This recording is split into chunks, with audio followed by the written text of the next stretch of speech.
ഇന്ന് കുട്ടുവിൻ്റെ സ്കൂളിലെ ഓണാഘോഷ പരിപാടിയാണ് കേട്ടോ. അതിൻ്റെ സന്തോഷത്തിൽ ആൾ രാവിലെ നേരത്തെ എഴുന്നേറ്റ് പൂ പറിച്ചിട്ട് വരാൻ വേണ്ടി പോയിട്ടുണ്ട്. രാവിലെ കാപ്പിക്ക് ഉപ്പുമാവാണ് ഉണ്ടാക്കിയത്. നമുക്ക് കുട്ടുവിൻ്റെ കൂടെ സ്കൂളിലേക്ക് പോകേണ്ടതുണ്ട്. അതുകൊണ്ട് വേഗം പണിയൊക്കെ തീർക്കാമല്ലോ എന്ന് വിചാരിച്ച് റോഡിൻ്റെ സൈഡിൽ കുറച്ച് പൂക്കളൊക്കെ നിൽപ്പുണ്ടായിരുന്നു. അതൊക്കെ പറിച്ച് അഡ്ജസ്റ്റ് ചെയ്യാമെന്ന് പറഞ്ഞ് കവറൊക്കെ എടുത്ത് രാവിലെ ഇറങ്ങിയിട്ടുണ്ട്.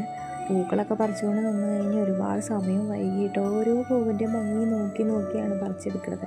അപ്പോൾ തന്നെ നേരം കുറേ വൈകി. പിന്നെ ഞാൻ വീട്ടിൽ വന്നിട്ട് നമുക്ക് സ്കൂളിൽ സദ്യ കൊടുക്കുന്നുണ്ട്.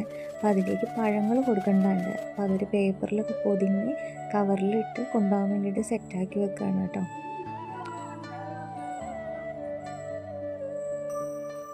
അങ്ങനെ എല്ലാം റെഡിയാക്കി വന്നപ്പോഴത്തേക്കും നേരം വൈകിയിട്ടുണ്ട്. പിന്നെ ഓടിപ്പോയി കുളിച്ചിട്ട് വന്നപ്പോഴേക്കും ഷർട്ടും മുണ്ടും ഒക്കെ നമ്മൾ തലേന്ന് തന്നെ എടുത്ത് വെച്ചിട്ടുണ്ടായിരുന്നു.